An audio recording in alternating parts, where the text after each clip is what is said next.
Alhamdulillah acara selanjutnya yaitu khutbah nikah yang akan disampaikan oleh Ustaz Ahmad Zain An-Najah MA. Kepada beliau waktu dan tempat warahmatullahi wabarakatuh. Innal hamdalillah nahmaduhu wa nasta'inuhu wa nastaghfiruh wa na'udzu billahi min shururi anfusina wa sayyiati a'malina. Man yahdihillahu fala mudilla lahu wa man yudlil fala hadiya lahu. Asyhadu an la ilaha illallah wahdahu la syarika lahu wa asyhadu anna Muhammadan 'abduhu wa rasuluh. Allahumma shalli ala Muhammadin wa ala ali Muhammad kama shallaita ala Ibrahim wa ala ali Ibrahim wa barik ala Muhammadin wa ala ali Muhammad kama barakta ala Ibrahim wa ala ali Ibrahim fil alamin innaka Hamidum Majid. Summa amma ba'd. Alhamdulillah di siang hari ini kita bisa berkumpul di majlis yang berbahagia ini. Apalagi pernikahan ini dihadiri oleh mertua daripada Buya A. Ini suatu pernikahan yang luar biasa. Kenapa luar biasa? Karena biasanya gak ada mertua, jadi luar biasa. Di luar kebiasaan. Makanya ya Buya A mestinya sangat bersyukur ya. Ini mertuanya sangat sayang sekali sama Buya. Jarang-jarang mertua seperti itu. Beruntung sekali ya. Beruntung sekali Buya ini ya. Kita senang ya dengan acara seperti ini yang dihadiri oleh mertua. Ya. Teman-teman sekalian, saya di sini hanya menyampaikan satu judul yang insya Allah mudah, tidak sulit. Saya berikan judul 8 manfaat nikah. Ya, biar teman-teman yang belum nikah segera nikah. 8 manfaat ini saya singkat menurut urutan abjad ya. Jadi A, B, D, E, F, P, P. Ini salah satu cara menghafal. Pertama kali A. Langsung aja. Kalau punya bentar ya. A, manfaat nikah pertama secara agamis adalah A, maksudnya agamis. Bahwa nikah itu merupakan sunnah dari sunnah Rasulullah SAW. An-nikahu min sunnati wa man raghiba an sunnati falaysa minni. Nikah itu merupakan sunnah saya. Berarti siapa tidak senang terhadap nikah berarti bukan termasuk umat saya. Tetapi nikah di sini bukan sekedar nikah ada dua. Nikah beneran dan nikah tidak benar. Loh kok bisa iya? Nikah beneran itu nikah setelah akad nikah dia hidup dalam satu kamar. Bukan cuma nikah beneran. Saudara Buya ini nikahnya nikah beneran ini. Karena habis nikah katanya sudah punya rumah di Musalah. Ini berarti nikah beneran. Di sana ada nikah tidak beneran. Nikah tidak beneran artinya setelah nikah dia pisah. Ataupun dia nikah jarak jauh. Ya. Suaminya di Kairo, istrinya di Riau. Nah, suaminya di Kairo, istrinya di Riau. Itu nikah nggak beneran. Kenapa dibedakan antara nikah beneran dan nikah tidak beneran? Karena yang tujuan nikah itu nikah beneran itu. Untuk apa kita nikah kalau istri saya di Kairo? Untuk apa? Nggak ada kaedahnya. Jadi manfaat nikah adalah nikah beneran ini. Nikah kemudian satu kamar atau satu rumah. Karena ada beberapa kasus, saya bercerita, seorang sahabat bernama Abu Darda. Dia punya teman namanya Salman Al-Farisi. Ya sebagaimana Buya Aal punya nikah dengan Ustaz Zulfi Ahmad. Nah, gitu. punya teman. Tiba-tiba karena Abu Darda ini pengantin baru, gitu kan. Setelah akad nikah, Salman Al-Farisi datang ke rumahnya Abu Darda dan Darda. Tiba-tiba melihat Ummu Darda, ibunya ini, istrinya ini kelihatannya lusuh, kusut, tidak semangat hidup. Ini ada yang begitu, nikah tapi nggak semangat hidup. Makanya lusuh, tidak pernah mandi. Lagi musim dingin, seminggu nggak mandi biasa.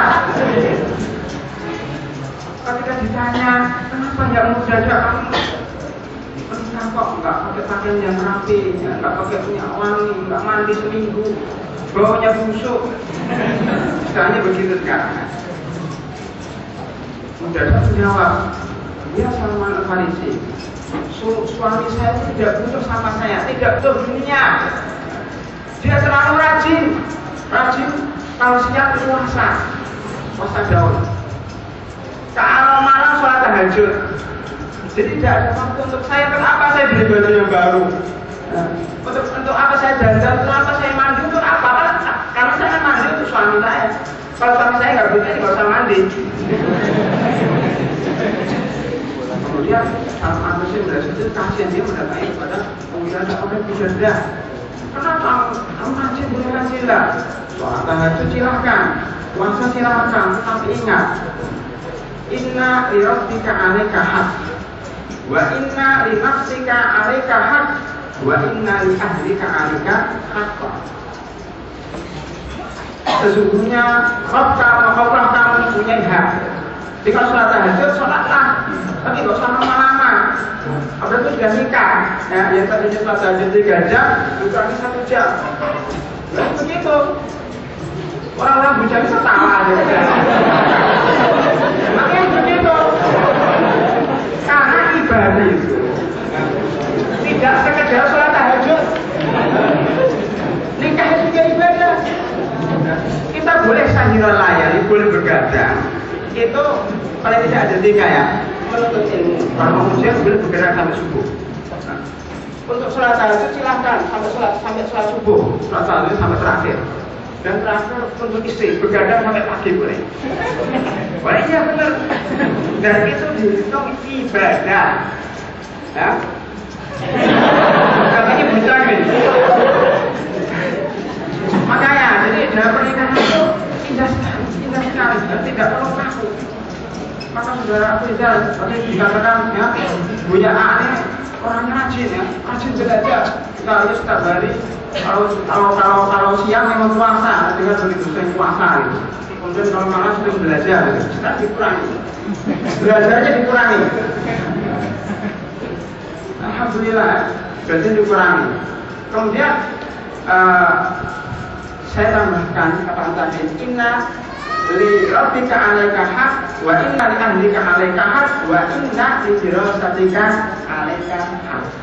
Ditambah, kamu punya studi juga harus diperhatikan. Itu pertama kali ya. Berarti manfaat nikah adalah melaksanakan sunnah Rasulullah SAW. Maka istri yang beruntung adalah istri yang mendapatkan suami yang ahli agama, yang mengetahui hak. Jadi setiap hak tadi wa'ati kulladzi hakim haqqo. Berilah setiap hak tadi haknya. Kemudian kedua, A yang pertama, A yang kedua secara akademis. Tadi kan. Akademis. Nikah itu manfaat untuk belajar. Kenapa?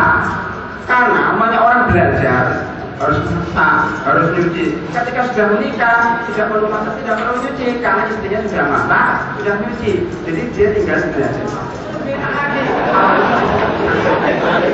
Iya ada, saya pernah punya teman begitu. Jadi banyak sekali istrinya itu. Sudah kakak atau abang, kamu belajar saja. Saya ringkaskan ukurnya. Saya cucikan bajunya. Saya sediakan makanannya. Apa lagi? Saya jawabkan soal ujiannya. Kamu tinggal belajar saja. Enak sekali. Mudah-mudahan ya Mbak Juli ini bisa membantu Mbak Uni Juli ini bisa membantu abang atau buya mudah-mudahan begitu ya. Khususnya beliau ini di masa-masa ujian ini, beliau Agustus ini usianya beliau ujian. Tetapi subhanallah, karena dia mengetahui haknya, ketika sebelum nikah mestinya ujian, harus di-cancel dulu ujiannya. Jadi ya, mestinya Agustus ini ujian, karena menikah sudah ditangkap dulu, di-cancel dulu, kita sekarang bersungguh-sungguh untuk istri. Itu bagus. Inna li zaujika 'alaika haq. Jadi sekarang 3 bulan ini bersungguh-sungguh dengan istri. Kemudian baru tahun depan mulai lagi belajar. Insyaallah. Kemudian kenapa nikah itu manfaat untuk belajar? Kita lihat banyak teman-teman kalau kita sedikit ternyata yang nggak naik kelas itu ternyata kebanyakan yang tidak nikah. Ya benar, nggak percaya. Nggak pernah percaya. Karena apa? Karena memang rata-rata mahasiswa Kairo, mahasiswa di Mesir ini rata-rata belum nikah. Jadi ketika 60%, 50% mahasiswa tidak naik, berarti rata-rata yang tidak naik belum nikah. Maka salah satu cara agar meningkatkan prestasi akademis kita nikah loh. Ini temuan seorang peneliti barat yang namanya Margaret Smith, nggak tahu dari mana, tapi saya tanya orang barat, Margaret Smith. Ini mengatakan 60% mahasiswa gugur karena belum menikah. Itu gara-gara pacaran kan belum nikah. Jadi karena pikirannya pusing, gitu memikirkan cewek terus bagaimana bertemu dengan pacar saya, bagaimana menikah dengan dia pacar saya, bagaimana sedikit pacar. Artinya ketika mau ujian juga telepon bagaimana ini kita bertemu di mana. Akhirnya gagal ujiannya karena mikir pacar. Kalau nggak percaya, tanya sendiri sama teman-teman yang tidak naik. Sebagian. Saya bilang sebagian dan ini bukti. Makanya nikahlah supaya naik. Kemudian A, B.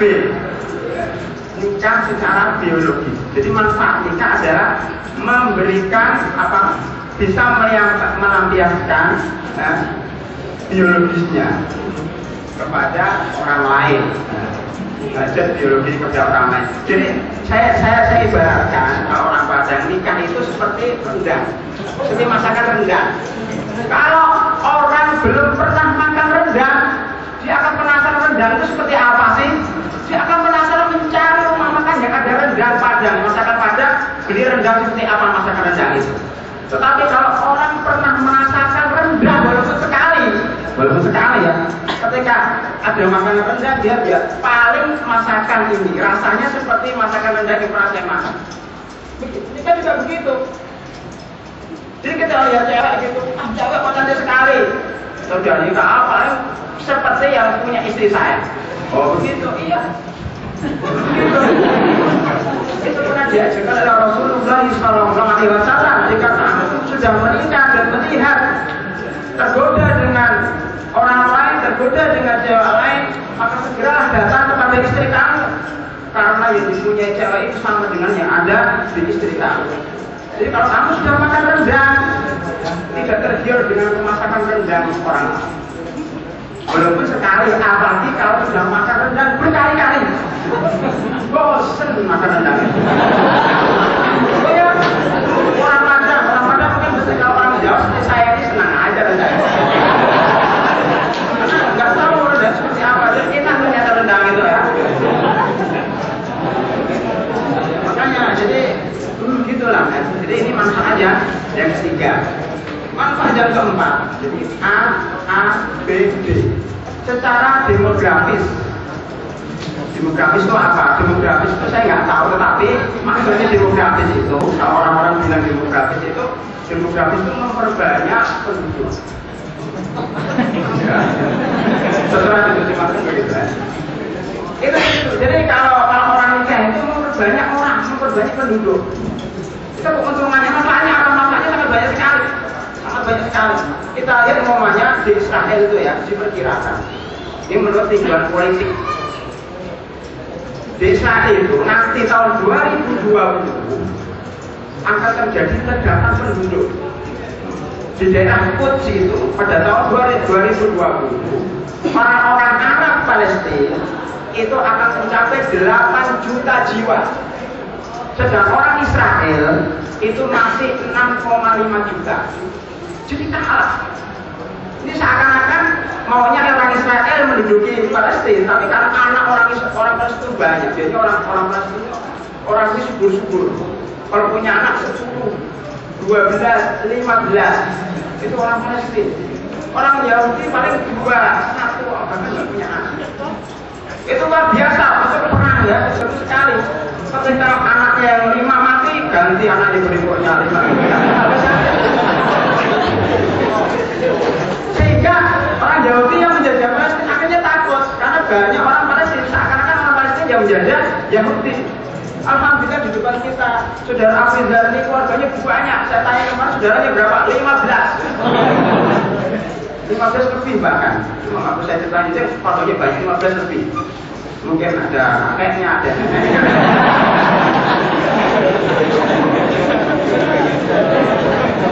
Dan alhamdulillah juga dapat keluarga yang banyak juga. Keluarga Pak Ismail ini saya tanyakan ini kan 6 itu yang 4 cewek. Yang 4 cewek ini yang 1 sudah diambil oleh Buya Afrizal.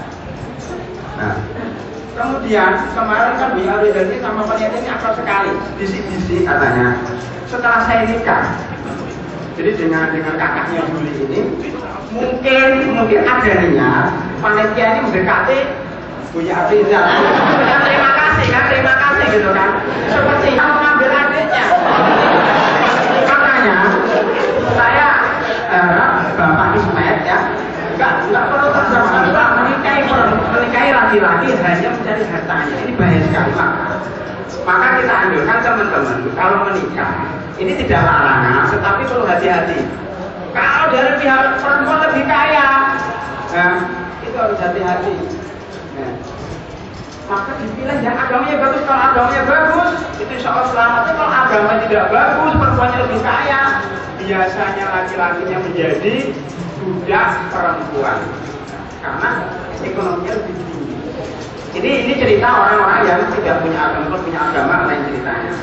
Kemudian yang berikutnya, secara medis ya, menikah itu bagus secara medis. Kenapa? Karena menikah itu, orang yang menikah itu bisa sehat ya, sehat secara organis, secara jasmani. Karena apa? Karena air apa, pokoknya air, saya bilang air minum atau air apa terserah. Air yang banyak disimpan di tubuh ini akan merusak kita.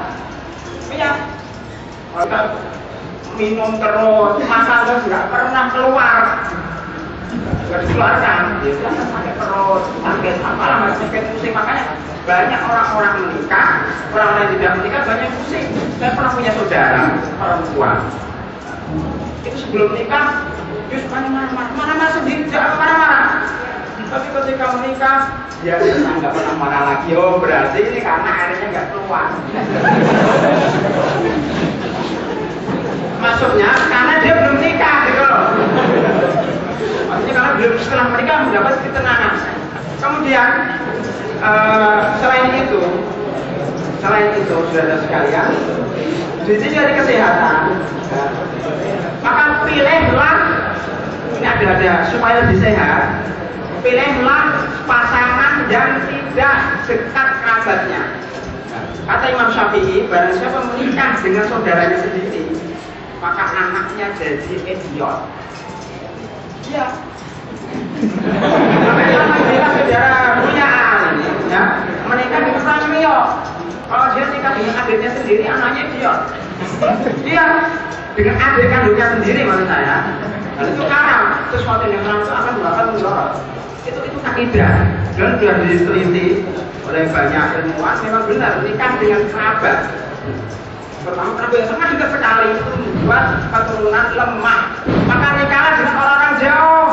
Orang Riau dengan orang Padang, orang Jawa seperti saya nikah dengan orang Padang jauh. Jauh kan?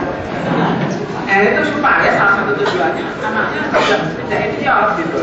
Salah satu itu kaidahnya. Kemudian cari supaya sehat juga, carilah perempuan yang perawan dan muda. Ini kaidah ya.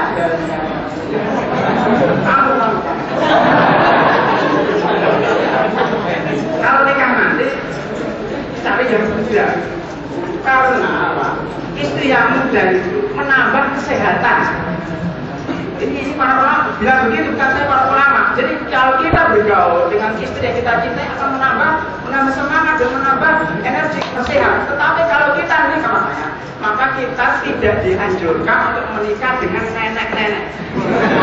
Siapa yang mau nikah dengan nenek? Dia nggak tambah sehat, dia tambah stres. Ya, jadi pilihlah. Bukan berarti yang muda ini yang tidak muda tapi dewasa. Jangan yang muda ini masih kanak-kanak, itu juga sama aja. Muda tapi dewasa, itu susah gitu. Susah ya, maka jangan nyari yang nenek-nenek. Nah itu salah satu manfaat nikah yaitu menumbuhkan kesehatan badan dengan cara tadi nikah dengan usia muda, nikah dia dapat jauh dan sebagainya. Kemudian secara ada yang kurang saya secara sosiologis mustama secara masyarakat itu juga membantu kita. Artinya apa? Orang yang menikah otomatis statusnya itu akan terangkat. Dulu maunya punya akal, itu mungkin nggak kenal siapa itu Zuli, nggak kenal dengan siapa dia perempuan yang lain. Coba nanti setelah menikah 3 hari, 4 hari, 5 hari akan sering dikunjungi oleh cewek-cewek. Ya bukan ujungnya buya, ujungnya Zulinya. Ya. Itu akhirnya apa? Dia di masyarakat akan menjadi mata pencarian tinggi. Dia kenal dengan keluarga yang apalagi kalau dia kenal dengan keluarga Rio. Yang tadinya tidak kenal orang Rio, artinya kenal dengan orang Rio. Saya kan bisa ceramah di sini kan, mungkin salah satu sebabnya karena istri saya orang Padang. Nah, mungkin begitu. Artinya hubungannya apa? Hubungannya jadi erat dengan orang jauh. Tidak hanya kenal dengan satu daerahnya, dia kenal dengan teman-teman yang lain. Itu salah satu manfaat nikah, menambah teman, menambah kerabat. Nah, itu ya. Jadi meninggikan derajat orang yang menikah.